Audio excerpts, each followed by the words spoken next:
नमस्कार, मैं doctor professor Sushil Kumar Sharma, Jyoti Vidyapeeth women's university, faculty of Ayurveda science, रसशास्त्र में मैं अभ्रक वर्णन कर रहा हूँ। अभ्रक वर्णन का चैप्टर चल रहा है।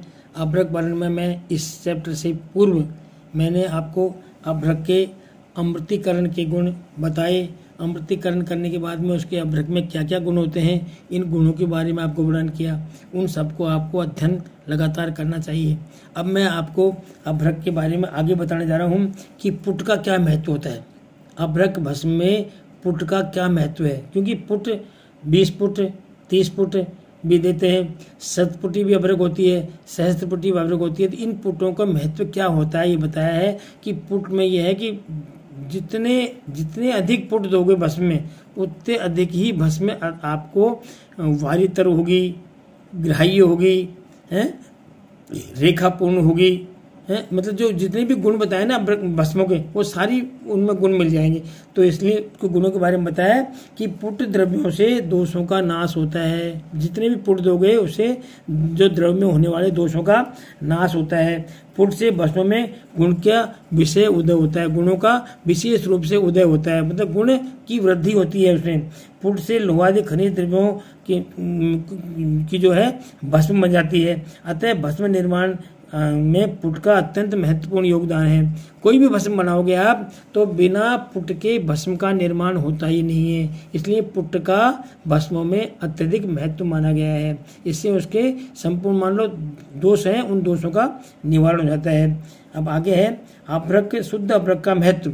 अब शुद्ध अभ्रक का क्या महत्व है, इसके बारे में वर्णन जा रहे हैं कि अभ्रक के लिए सत्वपातन के लिए हमेशा शुद्ध अभ्रक का प्रयोग इसमें करना चाहिए। मतलब अभ्रक का सत्वपातन करेंगे भस्म करने के बाद में। सत्वपातन भी एक विधि है, सत्वपातन भी एक विधि बताई गई है भस्म की। तो उसमें शुद्ध अभ्रक को लेने के बाद भी सत्वपातन किया जाता है। तो सत्वपातन के लिए शुद्ध अभ्रक को लेना चाहिए, तो नहीं तो दोष युक्त होने के कारण उसमें अनेक प्रकार के रोगों की उत्पत्ति हो सकती है। इसलिए सत्वपातन के लिए शुद्ध अभ्रक का ही प्रयोग करना चाहिए। अशुद्ध अभ्रक के सेवन से क्या क्या हानि होती है उसके बारे में बताया गया है कि आप अशुद्ध अभ्रक का सेवन करोगे तो सेवन करने से उसमें इतनी बीमारियां उत्पन्न हो जाती है। कौन कौन सी? कुष्ठ जिसको ठीक करता है, मतलब अभ्रक जिसको सही अभ्रक जिसको ठीक करती है, वही अभ्रक यदि आपने दोषपूर्ण ले ली तो कुष्ठ नाम के रोग को उत्पन्न करेगी। और शुद्ध अभ्रक कुष्ठ को ठीक करती है, ये कुष्ठ को उत्पन्न करेगी। क्षय को उत्पन्न करेगी, क्षय को भी ठीक करती है, क्षय को उत्पन्न करेगी। पांडु को ठीक करती है, पांडु को उत्पन्न करेगी। मतलब जिन रोगों को शुद्ध और अमृतीकरण युक्त अच्छी भस्म ठीक करती है, उन्हीं रोगों को यदि अशुद्ध अपने सेवन कर लिया था, उन्हीं रोगों को उत्पन्न करती है। इसमें पांडु हो गया, शोथ हो गया, हृदरोग हो गया, रजशूल हो गया। हृदरोग और रजशूल अलग अलग हो गया। पार्श्वशूल हो गया, यानी पार्श्वशूल मतलब आपकी पीठ में दर्द होना। पार्श्वशूल का पीछे पीठ में दर्द होना, इसको ठीक करती है। मंदाग्नि करते हैं, और वो अच्छी शुद्ध अभ्रक क्या काम करती है? शुद्ध अभ्रक है आपका दीपन करेगी, पाचन करेगी। लेकिन अगर आपने अशुद्ध अभ्रक का सेवन कर लिया तो अशुद्ध अभ्रक आपका अग्नि मंदकृत, यानी अग्नि को मंद करने वाली बनेगी, अग्नि को मंद करेगी। और वायु को क्षीण करता है, वायु को क्षीण करेगा। वो क्या करेगी? शुद्ध अभ्रक तीनों दोषों का शमन करती है, मतलब वात पित्त कफ तीनों दोषों में काम करती है, त्रिदोष नाशक है। और ये क्या करेगी? ये वायु को क्षीण करेगी, वायु को कम कर देगी। गुरु है यानी पचने में भारी है, और कफ वात और कफ का नाशक है, वात और कफ की का शमन करेगी या नाश करेगी। तो इस प्रकार से ये अशुद्ध अभ्रक के इसमें बने दोष बताए गए। अब अभ्रक अपक्व अभ्रक सेवन से हानि क्या है? मान लो आपकी भस्म बनी नहीं, सही रूप से बनी नहीं, अपक्व अभ्रक है, उसका आपने सेवन कर लिया तो उससे आपको क्या क्या हानि होने वाली है उसके लिए है। जिस प्रकार से विष मारक होता है, जैसे विष को आपने ले लिया तो तुरंत मारक है, तुरंत मृत्यु हो जाती है, उसी प्रकार से यानी वज्रास्त्र अमोघ प्राण है। मतलब जो ये है, जिस प्रकार से विष मारक होता है, वज्र यानी सिंह इंद्र का जो अस्त्र है वो तुरंत मारक होता है, शस्त्र तुरंत मारक होते हैं। उसी प्रकार से अगर अशुद्ध अभ्रक आपने सेवन कर ली तो वो भी शस्त्र की तरह प्राण को घातक यानी मारने वाली है, खत्म करने वाली है। किस प्रकार से? शस्त्र प्रहार से। और अग्निदग्ध प्राण है, उसी प्रकार से चंद्रिका यानी चमक युक्त चंद्रिका नहीं होनी चाहिए अभ्रक में। अगर चंद्रिका युक्त है अभ्रक तो वो अभ्रक मृत्युनाशक होती है। यदि किसी भी अभ्रक में चमक है, थोड़ी सी भी चमक अभ्रक की जैसे चमक में है, मतलब पूरी भस्म नहीं बनी, तो वो उसी प्रकार से मारक है जिस प्रकार से शस्त्र मारक होता है, उसी प्रकार से मारक कहा गया है, मृत्यु को हानि पहुंचाती है। तो चंद्रिका युक्त अभ्रक का सेवन करने से प्रमेह रोग की उत्पत्ति होती है, मंदाग्नि होती है और ये सीधा मृत्यु भी कर देती है। इसलिए सहचंद्र यानी चंद्रिका युक्त अभ्रक का सेवन नहीं करना चाहिए। अब अभ्रक भस्म उत्त, मान लो इसमें क्या है कि भस्म अभ्रक भस्म से होने वाले जो रोग हैं उसकी शांति के उपाय भी साथ साथ बताए गए हैं। मान लो आपने अशुद्ध अभ्रक का कोई सेवन कर लिया किसी भी कारणवश अशुद्ध अभ्रक का, तो उसके शांति के उपाय जो बताए गए हैं, उस शांति के उपाय में शास्त्रों ने कहा गया है कि अलसी के बीज को, अलसी एक औषधि होती है, उस अलसी के बीज को जल में पीसकर 3 दिनों तक पिलाया जाए, 3 दिनों तक उसे पिलाया जाए तो अशुद्ध अभ्रक सेवन का दोष जो है वो शरीर से क्षीण हो जाएगा। अशुद्ध आपने अभ्रक का सेवन कर लिया तो अलसी का जो बीज है उस बीज को जल में भिगो करके और 3 दिन तक आपको पिलाया जाए तो अशुद्ध अभ्रक जो सेवन कर ली उस सेवन का दोष आपका खत्म हो जाएगा, यानी क्षीण हो जाएगा, बिल्कुल ठीक हो जाएगा, कोई उसकी हानि नहीं होगी। तो इस प्रकार से अलसी के बीजों को प्रयोग करना चाहिए। अभ्रक भस्म सेवन में अपथ्य का क्या है, मतलब हमेशा किसी भी औषधि के लिए पथ्य और अपथ्य 2 चीज होती है। पथ्य तो है जो इसके लिए हितकारी है वो पथ्य कहलाता है, और अपथ्य वो है जो इसके लिए अहितकारी है वो अपथ्य कहलाता है। इसलिए पथ्य और अपथ्य दोनों चीज दी गई है। पथ्य तो वो है जो आप उसमें सेवन कर सकते हैं, अपथ्य वो है जो उसमें आपको सेवन नहीं करने हैं।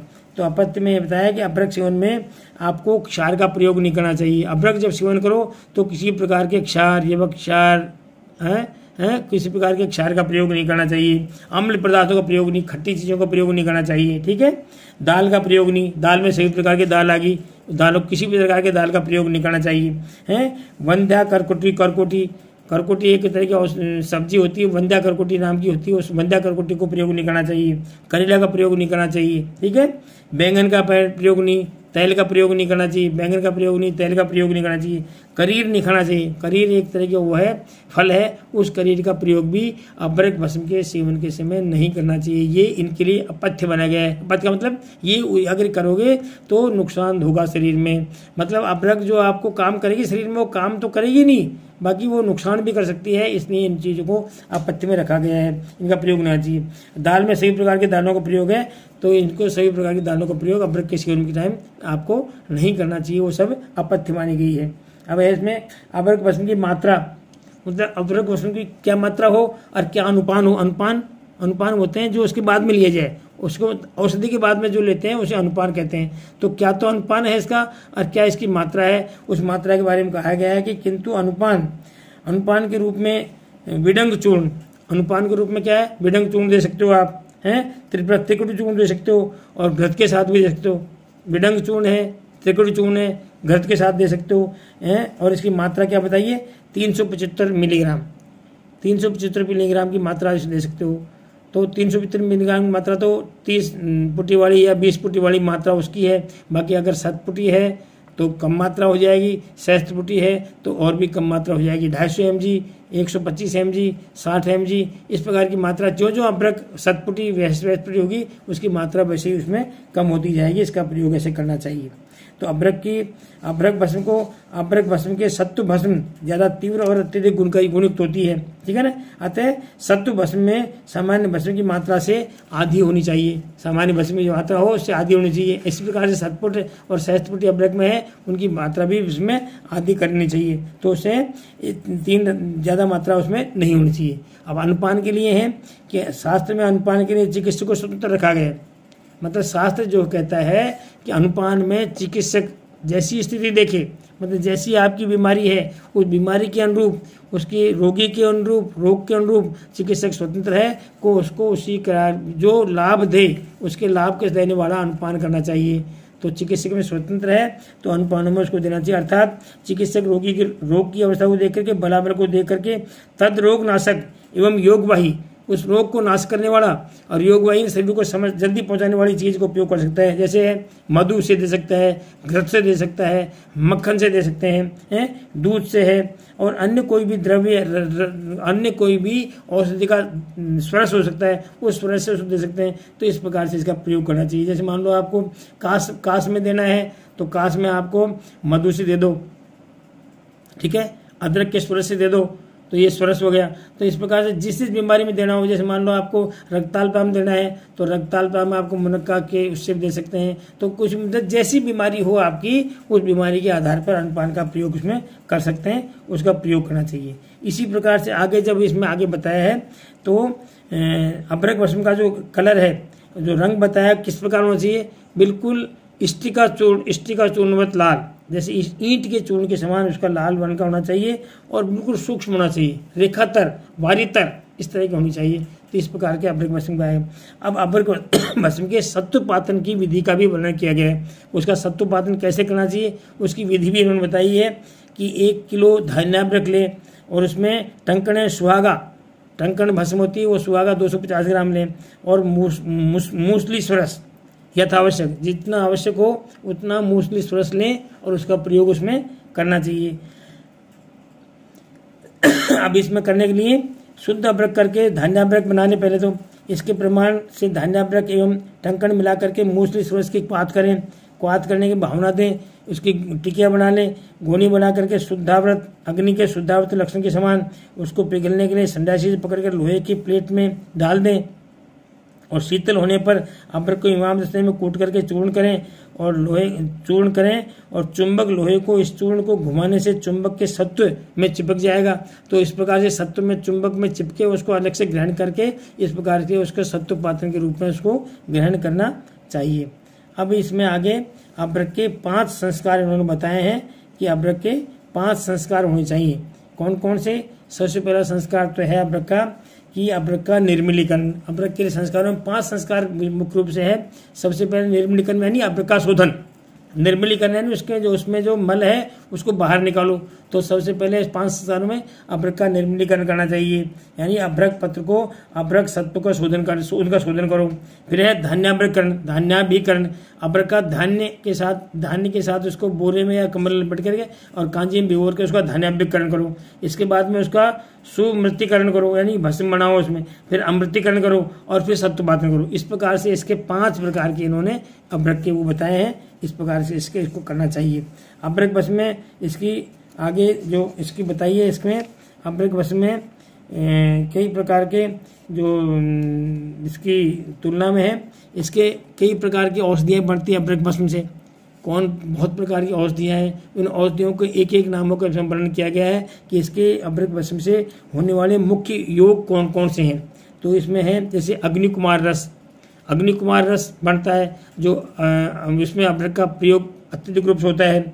आरोग्यवर्धिनी बटी, जो आरोग्य को बढ़ाने वाली बटी है, आरोग्यवर्धिनी बटी बनती है। कस्तूरी भूषण रस बनता है इससे। इसके योग बताए, मतलब अभ्रक से बनने वाले विभिन्न योग, मुख्य योग कौन कौन, मैं तो बहुत सारे हैं, ये मुख्य योग है, ये इसमें कस्तूरी भूषण रस बताया। कांचनाभ रस, कांचन यानी जो ग्रंथियों को पिघलाता है वो कांचनाभ रस बनता है। गगन पर्पटी रस बनता है, गगन सुंदर रस है, त्रिपुरारी रस है, त्र्यंबकाभ्र रस है, नृपति वल्लभ रस है, जो नृपति वल्लभ या जो डायरिया में काम आता है, नृपति वल्लभ वो रस है। पंचामृत पर्पटी है, पंचामृत पर्पटी है। पीयूष वल्लभी रस, पीयूष वल्लभी रस है, वो काम आता है। पुटपक्व विषमज्वरांतक रस, जो विषम यानी मलेरिया में जो जाता है पुटपक, वो रस, वो औषधि इसके सेवन से बनती है। पूर्णचंद्र रस, पूर्णचंद्र रस का सेवन इसमें किया गया है। उसमें वृहत कस्तूरी भैरव, जो अत्यधिक रोगों में काम आता है, बहुत प्रकार की बीमारियों में आता है, वो उसमें इसका डलता है। बृहतवाद चिंतामणि रस, बृहतवाद चिंतामणि में अभ्रक का प्रयोग होता है। बृहत श्रृंगाराभ्रक रस, योगेंद्र रस, रसराज रस, जो वायु की बीमारियों में काम आते हैं, योग वायु रस हैं, ये अत्यधिक रूप में काम आते रहते हैं। वसंत कुष्माकर रस, विजय पर्पटी, श्वास का चिंतामणि, सौभाग्यवटी, इस प्रकार से अनेक प्रकार की जो औषधियाँ हैं, इन अनेक प्रकार की जो प्राण को जीवन दान देने वाली अनेक प्रकार की औषधि है, उनमें अभ्रक भस्म से बनने वाली औषधियों का वर्णन किया गया है। इसमें कई प्रकार की औषधियाँ इस प्रकार की है जो रोगी को देने के बाद में तुरंत लाभ करके तुरंत उसको लाभ पहुंचाने वाली होती है। इस प्रकार से ये आपका अभ्रक का पूरा चैप्टर आज इसमें पूरा समाप्त होता है और इसको आप अभ्रक को पूरी तरह से अब याद करें। धन्यवाद।